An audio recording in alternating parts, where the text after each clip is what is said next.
Welcome to Always Considered. I'm your host, Jacob Holsonback. And I'm your host, Julius Pichani. And we're here to talk about Jacob. And we're here to talk about a surfboard that Jacob's had for how long? I bet at least 8 years. 8 years. 7 to 8. Yeah. One board.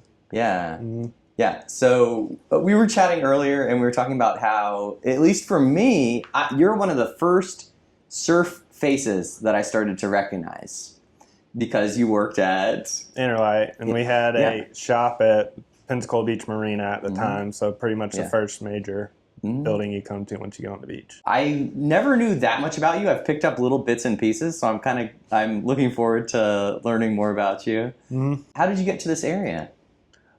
I was born here. So my mom and dad lived in Pensacola for, I don't know exactly when they moved here. I know my mom was teaching at Holly Navarre. It was an elementary school down the highway.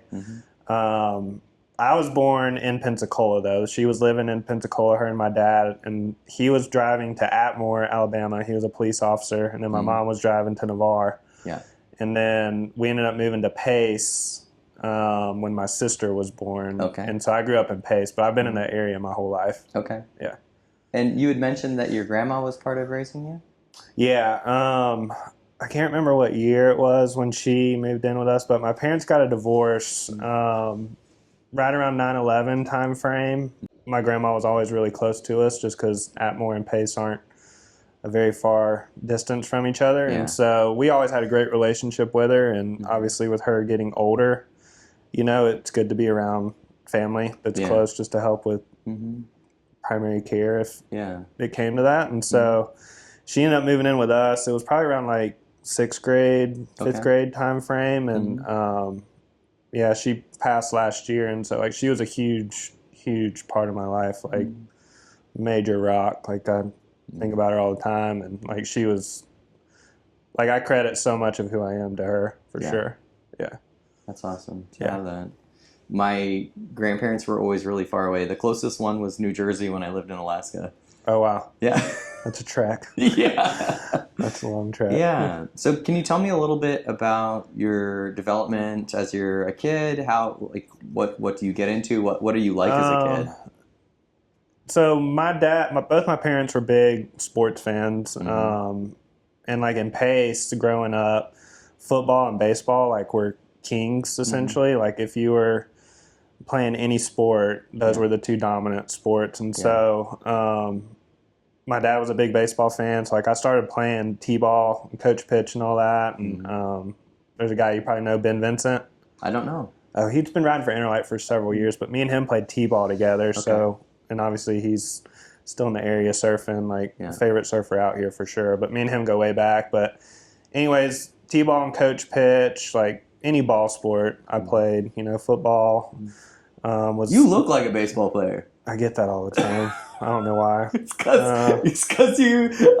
I feel like you look really athletic. You look like. Thanks. I'm trying to find a way to say this nicely. You look like a generic, good-looking white guy. Sick. In the nicest way possible. I'll take it. Yeah. But yeah, like football, baseball, soccer, played golf for a very short period, basketball. But like once I got to high school, it was all football. Yeah. So just 4 years of football there. Wow. Okay.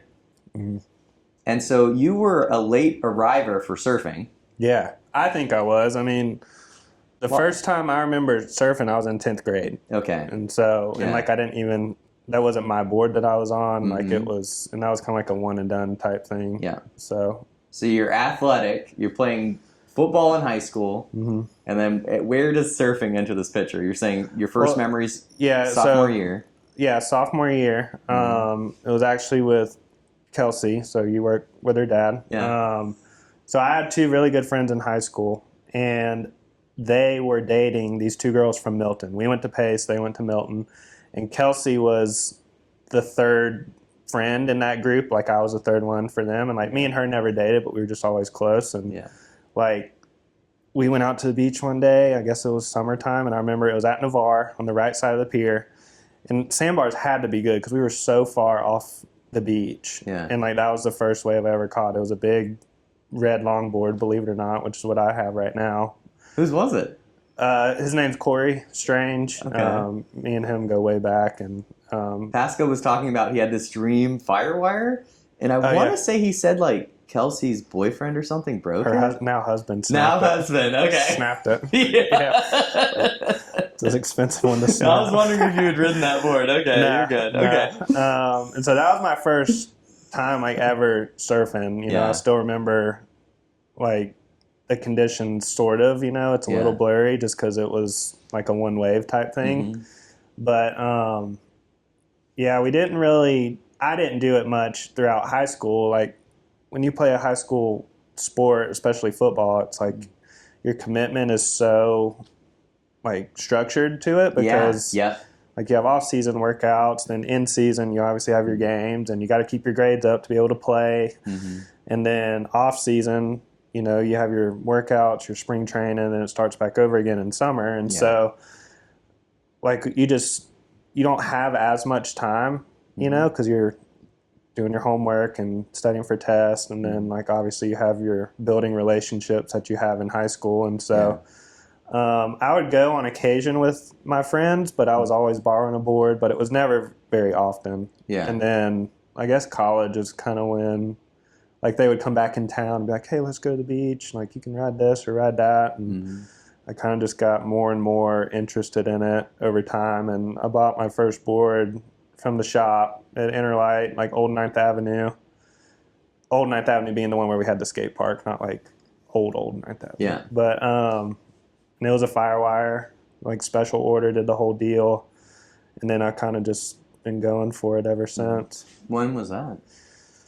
I'm bad with dates. You're good. I didn't have my bachelor's degree yet. I know that for a fact. I was at UWF, I think. Okay. Or right before I got to UWF is when I bought that first board. Yeah. Is it a long board, a short board, a mid? It was a fun shape. It was called, there's actually a used one in the shop right now, the exact board that I had. It's not mine, but it was, I don't even know if I don't think they make it anymore. They might. I'd have to look on the website, but it was called the Firewire Advance. So it kind of looks similar to a Yancey, like big guy fish. Yeah. It's got like a full nose. And it's a swallowtail, and it had a 5-fin setup. Okay. But it was pretty beefy, you know, for me, because like I've never been very big, and so you could catch a lot of different size waves on it and have fun on it. Mm-hmm. So that was the first board I ever had. That's cool. That I bought. Mm-hmm. Mike Hayes always says like that a fish is the best beginner board.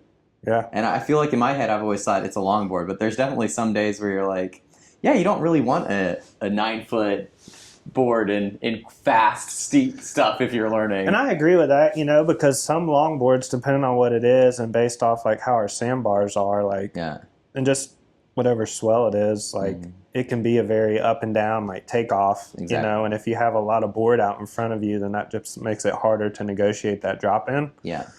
And so if you're not able to get in early, then a smaller board kind of checks the box for you in that scenario, in my opinion. Yeah, no, I'm with you there. Yeah. Do you remember the point at which you're like, there's something here with surfing? Like where I became addicted? Yeah. Yeah, like I had bought that first board, and then I was surfing more and like doing my internship and all that out in Gulf Breeze, and I developed a relationship with Alex Leonard. He was the manager at Interlight at the marina at the time, and I bought a board from him. Previously, they had a big board sale there one time, and I got a short board, and like I'd always take it there to get repaired. Yeah. Just because me and him were cool, and so like I was surfing more, but I was doing my internship, and then I ended up working at UWF in their weight room. Yeah. So I wanted to do strength and conditioning for a long time, and so I did my internship out at Exos, which it's a strength and conditioning performance center in Gulf Breeze proper. And then from there, one of the coaches, he had been a graduate assistant at UWF in their weight room. So he's the one that got me hooked up there. But I had boards, I was surfing, and like, dude, I don't even know, for whatever reason, it was just on my mind all the time. Like the guys and a few girls that were working with us, it was like at UWF, like I remember them going home and like they'd be saying like they read this or read that about like a different workout program or a different technique or like recovery or whatever the case may be that involved like strength and conditioning. And I was going home and I was watching surf videos. Like, yeah. And I was like, dude, this is the best. Like, this is all that's kind of running through my head. Yeah. And so I guess I would say, like I said, I already graduated with my bachelor's and I was kind of in the middle of a master's program and I was just infatuated with it. Like, that was the only thing I wanted to do. I thought about a lot of it. Yeah. So I guess college age would be the answer. Yeah. That was for me, but my master's degree was in my 30s. Dude, you still got it though. Yeah. Hey. I didn't get mine. Yeah. Okay, so you make a decision to make a switch. Yeah. So you're like, this master's, I'm pursuing something that's not making me happy, or I don't. So I got my bachelor's in exercise science. I wanted to do strength and conditioning. So I did an internship, work in the weight room at UWF. And within that strength and conditioning world at the time for this area, there wasn't a whole lot of opportunity, like where I did my internship, they wouldn't take somebody as fresh as me. Yeah. They would want more experience, more certifications, whatever the case may be. And the private areas, so like your normal gyms that like people can pay to go to, they just didn't have a bunch of that type of training facilities. It's like, I didn't want to do personal training. It was like, you want to work with athletes, and it's a different style of how you do things. And so if I did that, I probably was going to have to move because there just wasn't an opportunity, much of it. And I didn't want to leave the beach. And I didn't want to leave my mom and my grandma because I've kind of been the man of the house at that point, kind of since 5th grade. And my grandma was only getting older. And so I wasn't about to leave. And so I was like, well, I'll go into a master's degree to do physical education because I like working with kids. You're still active. You have great holidays, your weekends off. And so I was a graduate assistant in that program for a spring. And then in the summertime, even as a graduate assistant, they weren't offering any financial help. So it was going to be like $3,000 out of pocket for 2 classes, even as a GA. And I wasn't going to pay for it. And I told my mom, like, you're not paying for it. Like, I'll take the summer off, pick it back up in the fall, no worries. And then that's when I got in touch with Alex Leonard because me and him had a friendship. And he got me hooked up with Shannon at surf camp. So Shannon does all the behind the scenes, hiring and firing and all that type of stuff at the shop. And so I worked surf camp that summer. Fall comes back around, and just to make a little extra money, I was like, do y'all have room for me to kind of work some? And she's like, yeah, I'm sure we could do it. And so that fall, I was doing my GA stuff for physical education. I still had a couple groups that I was working with in the weight room, and I was working at the shop.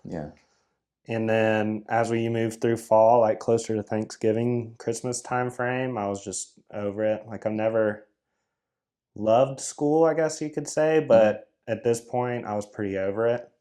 You'd burnt out. It's like I didn't feel like I was really getting a whole lot out of the papers that I was writing. And so I had a long talk with my mom because it's a big deal, to be a graduate assistant, have your master's degree paid for, and you're getting paid by the school, because you're doing stuff for your teachers that you're working with. And so it was a big decision, but like, all I wanted to do was be around surfboards and that community. And so I told them that I wasn't going to come back after fall. And I made sure that they had room for me at the shop and just jumped in. I haven't turned back. So this year was the start of my 10th year for working at the shop. Time goes by so quickly, doesn't it? Yeah, dude.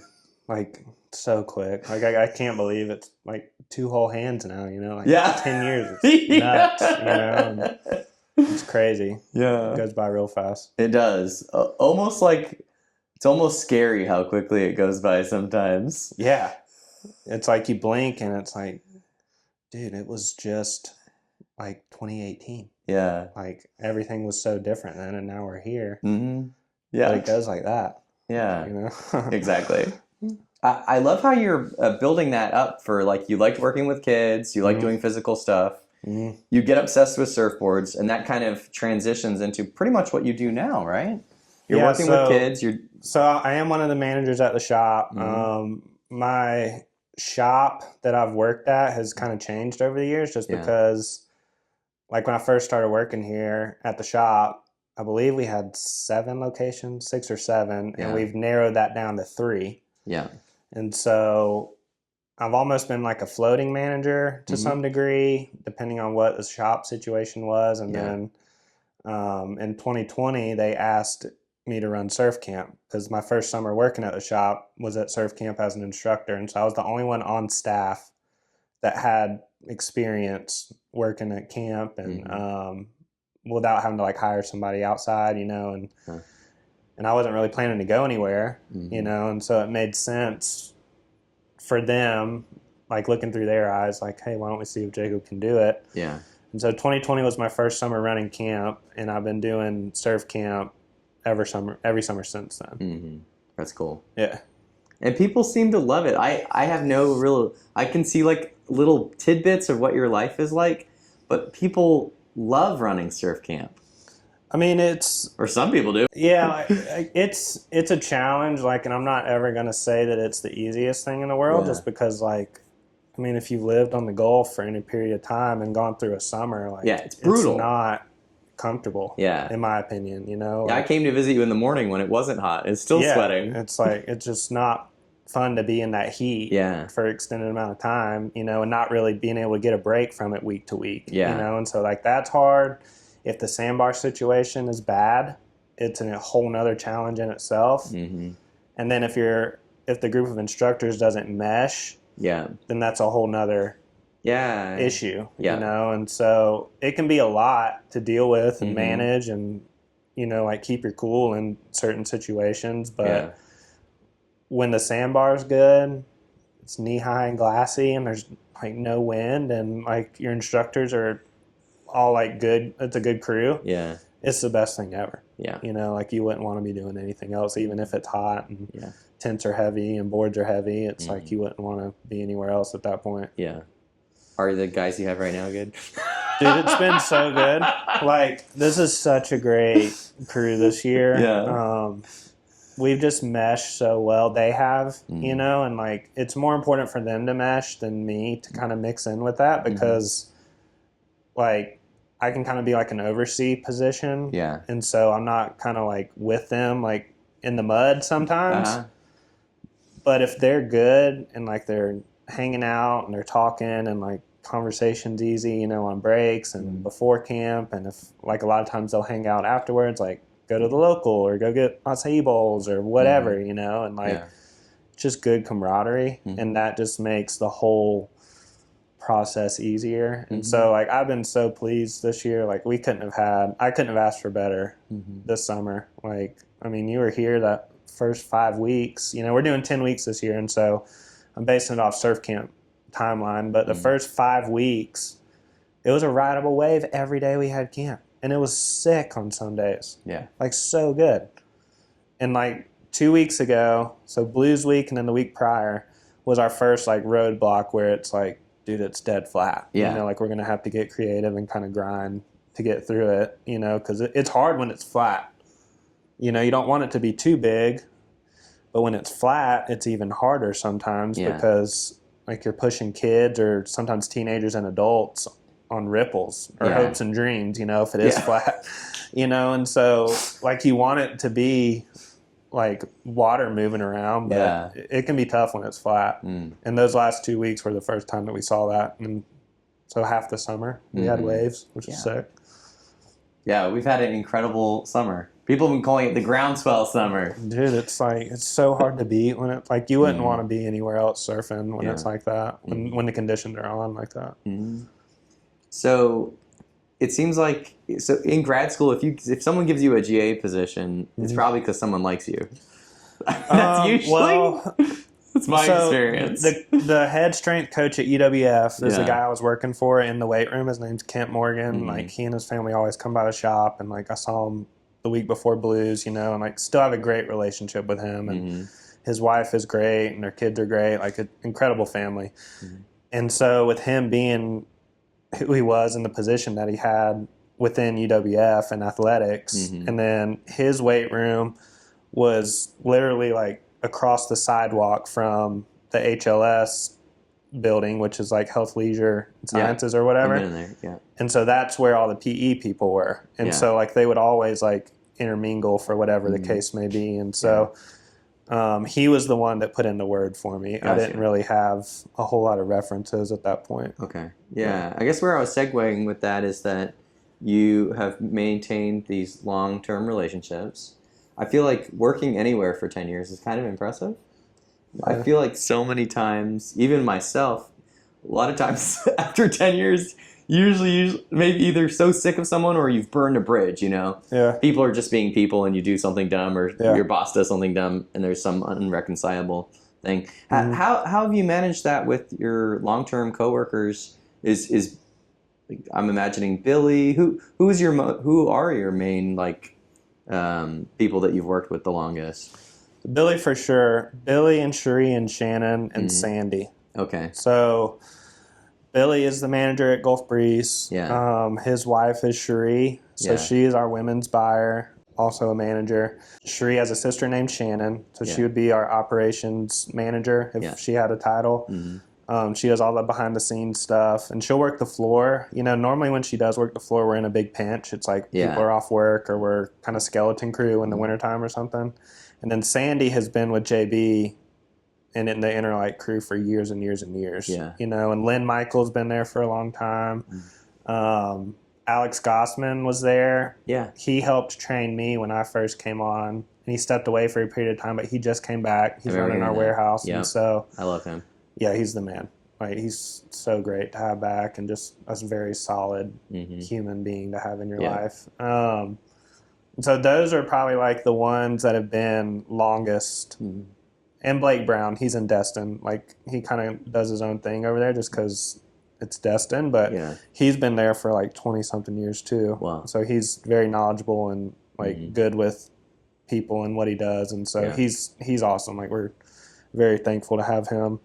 But that's the ones that have kind of been there longest. And but I mean, I guess to answer your question, it's like, I mean, I think everybody that I named within that group, like, they're all my age or older, you know, and so, like, we've got, like, some years under our belt as far as just going through real-life situations, you know, throughout our lives, and I think everybody just gets it. It's like, we're not perfect, and we never will be, and, like, we do mess up, you know, like, between each other. Yeah.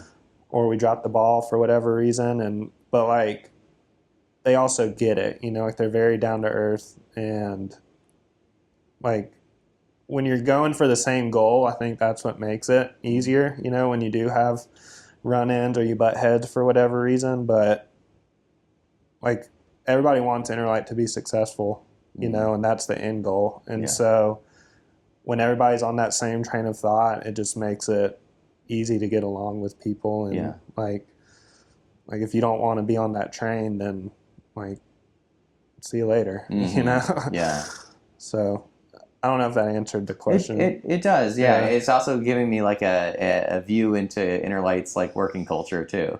Like it sounds like whatever that culture is, you guys are all lined up on whatever that vision is. I mean, like you got to have the people that are down to be there for a while, you know, and they're the ones that are like the pillars of kind of like who helps hold it down. And so like especially Billy and Cherie and Shannon, like without them, like Interlight does not look the way that it does. Right. And JB too, obviously he's the owner, but I know he would give them credit just as much as I would, but like JB getting in that mix too, like Interlight does not look like it does without them. Like they are so crucial how everything goes day to day, week to week, month to month, and year to year. Like that's the only way we've been able to stay open. One thing that I really like is like why people surf.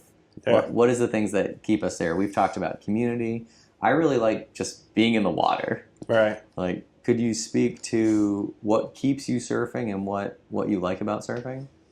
I think what keeps me surfing is just progression. You know, it's like I watch so many surf videos throughout the year. Like it's probably unhealthy that I watch as many as I do, but like you're always kind of chasing that rabbit, you know? And so like you see people do certain things on a board, and like granted our waves are not the waves that they're surfing or anything similar in most cases, but like it doesn't keep you from wanting to try or progress and like try different stuff. And so for me, I would say progression is huge, you know, and like it's such a good outlet for me. It's like I don't do a whole lot outside of days that it's flat, you know, like I'll just kind of cruise and do whatever. But when we do have waves, it's like whatever's going on, like good or bad, you know, like you can kind of leave it on the beach, you know, and just kind of get alone and just kind of be with your thoughts and kind of just go from there, you know. But like I'm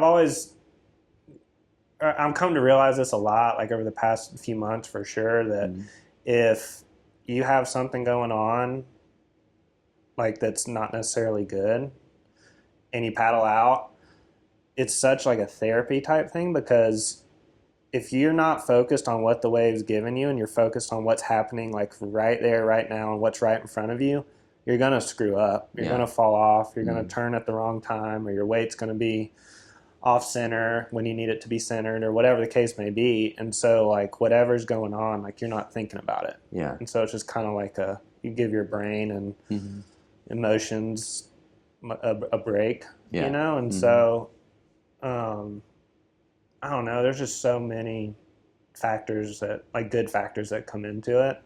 Like I'm like you, like I love the people that I surf with. Like it's so good to just be able to paddle out pretty much any swell and know like, oh, I know this guy and that guy, and oh, there's Anna or whoever, you know. And like it's a really special community here. It's pretty small, but like there's a lot of really good solid people that we see day to day when there's waves. We've talked about the shared sense of community, but I love you're talking about flow. You're talking about going to this state where if you're in your head, you're off the wave. So you're just like you're just in the present moment. And like you have to be, especially here, because it's not like we have this long slow rolling wave. You know, like it can be so quick and shifty and it's all over in seconds. And so like you got to be pretty on it to take advantage of what the Gulf's given us on that day. And it feels so good when somehow you get in that little pocket. And then like you have those days where like we've had groundswell and it's like, dude, this is incredible. Like this is so good. Relaxing, hanging out with your friends in the most beautiful place. And like you get so surfed out, and it's the best feeling. Do you have a favorite surf memory or favorite session? Yeah, there's a couple for sure, session-wise. I think one that like automatically comes to mind was Hurricane Larry. It was on the East Coast. I think it was 21 or 22, if I'm not mistaken. But that storm, it was a major hurricane, but all it did was spin in the Atlantic. Like I don't think it made landfall on the United States East Coast. What was the name of it? Hurricane Larry. Okay, I don't know. So all it was a wave maker.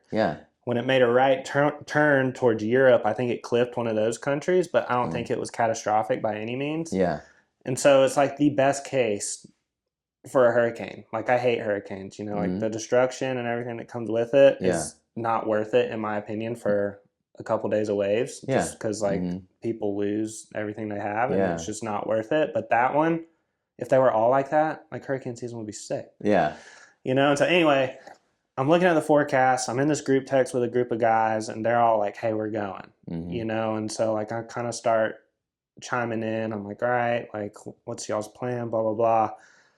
And so I go to work on a Tuesday at Gulf Breeze, not sure if I'm going or not. Don't bring anything with me.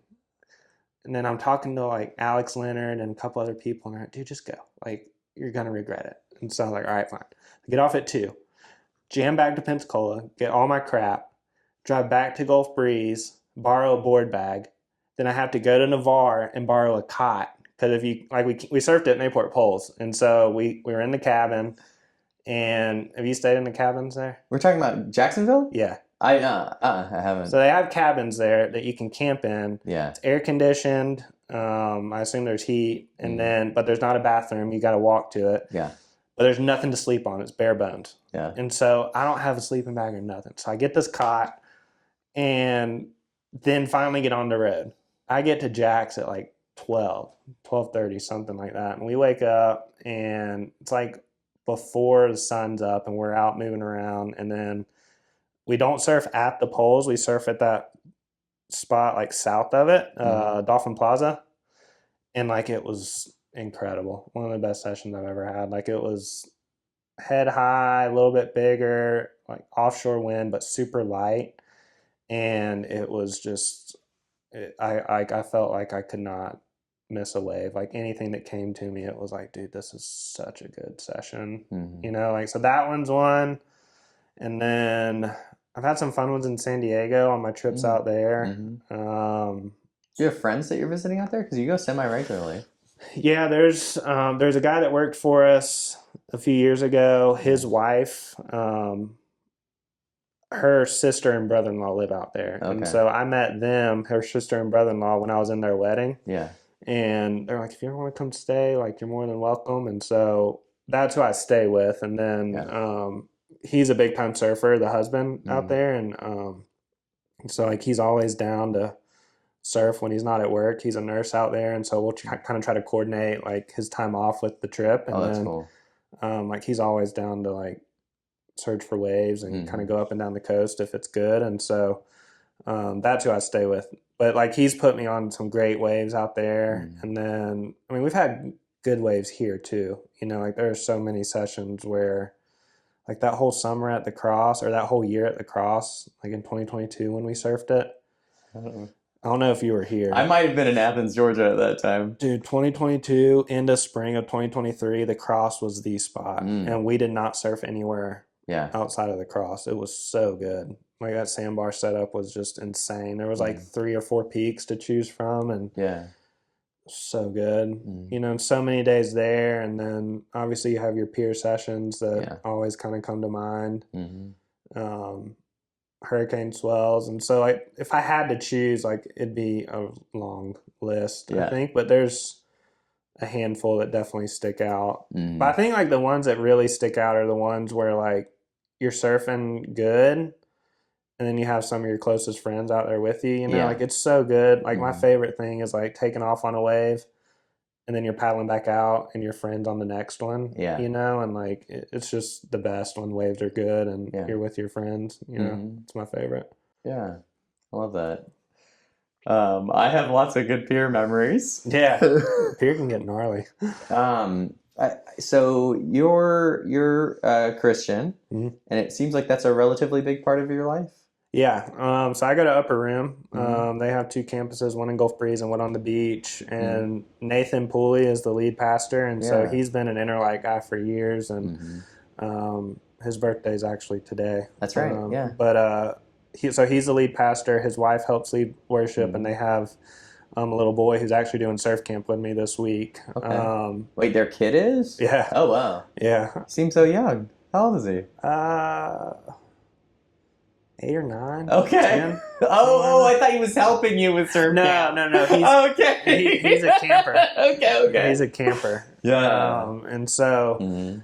but Nathan does a great job, and there's a lot of people that I surf with that also go to that church between the 2 services, either 9 or 11. And so, but it's a great place to spend my Sundays. And like I said, I just got a lot of good relationships with several people in there. And, but yeah, I mean, I've always been in church from like as far back as I can remember. So yeah, I mean, it's pretty important for how I like to spend my Sundays and kind of how I make plans around the weekend and stuff like that if it falls on a Sunday. Now, so for as long as you can remember, you've been going to church. Yeah. Did you ever have like a conversion experience or like some kind, or was it just like you've always had this part of your life? Was like a lot of times when you talk to people, usually it happens when they're older, like some kind of moment happens in their life where they have like, I don't know, some breakthrough or some rock bottom, or have you ever had anything like that, or has it just been steady? Yeah, I mean, like my mom grew up going to church, and obviously my grandma like had a huge part in like kind of what like me and my sister were seeing, you know, and like seeing how her and my mom would kind of, and my dad too, you know, like what they valued in life. And so like they kind of set the standard pretty early for what's important, you know, and like we were always going to youth group whenever Wednesdays rolled around and stuff. And so like, I guess like just being around the right people, you know, and like having friends that were also going to the same church and like their parents believing the same thing that my parents believed, you know, like when you hang out with them, it's like, oh, I'm going to so-and-so's house. It's like, you know, it's not crazy, you know, like whatever crazy may look like. But, and so, yeah, it's just always been a constant, you know, and like there's been a lot of times in my life where it's like it really should, like you kind of put your faith to the test, you know, for whatever reason. Like if you've gone through something hard or you're in the middle of something hard, you know, like there's really no other way around it from my standpoint for like kind of how I would want to get through it. You know, it's like you want to be in church because you're going to get like fed, you know, like you're going to have somebody that's preaching what you believe. And like I said, there's just a lot of good people, good community there. And like that's all a huge part of just going through life in general is just having good people that are there for you through the good and bad. And so, I mean, yeah, it's just been like, I don't know if I've hit rock bottom. I mean, there's definitely been some things that have gone on in my life where I'm like, dude, this is not fun, you know? But you got those people that are in your life that kind of point you back to what you know is true and believed to be true. Yeah, that makes sense. Yeah. Sounds like it's created a stable foundation or like something for you to lean on. Big time. Definitely agree with that. And so where does your story go? Like when you see yourself out 10 years, and I'm horrible about this myself, but what does like an ideal future look like for you personally, surf wise, all that, anything? I mean, I don't know. I definitely think that surfing will still be a big part of my life. Like I don't really see myself walking away from it. And for the foreseeable future, like I'm just still very much like into it, and I love getting different boards and just like looking at the forecast and taking trips, you know, like it's so ingrained in me right now that like I don't think I could ever walk away from it. I mean, things happen, but like right now, like I think I'll still be surfing. I think I'd like to stay in Pensacola. Like I really like this area. It's really good until we have a hurricane kind of breathing down our neck. But like, I mean, I put roots down, you know, I've been here my whole life, and there's people here that I'm not willing to leave to go move somewhere else to chase something really. So I'll probably still be here. And like, I don't have a reason to leave Interlight, you know, it's still a place that I enjoy working, and I like the people that I work with, and like the reps that I've built relationships with over the years. And so it's just good to think about like still being in the surf industry, you know, in some way or another. And like, there's so much pride in working at a local business that like, it's like, you don't necessarily want to go work for some corporation that like, you don't know who the boss person is. And so I mean, I'd like to say I'd still be working at the shop and have a family maybe. I'd like one for sure, but yeah, it's kind of vague. That's fine. I would do a horrible job answering that question. I mean, it's like I have things I want to accomplish. I mean, it sounds like basically you don't hate your life right now, and so if your life was generally speaking pretty similar to it is now, you'd be okay with that. I mean, like I guess the way I look at it, like things could really be a lot worse. You know, like I could hate going to work. I could be doing some crazy manual labor that I want nothing to do with every day, but like I work in a good place and I'm surrounded by cool clothes, cool surfboards, and like there's a lot of really good people that work with us and that come through the doors at the same time. And so like it's good, you know, and like I said, like outside of hurricanes, like it's a pretty good place to live. You know, I agree with you. I love this this laid place. back, and I mean, summertime can be tough just because of the amount of tourists that come through, but fall and winter, it's a jam. Yeah. Like, there's nowhere else I'd rather be in fall or winter than Pensacola, you know.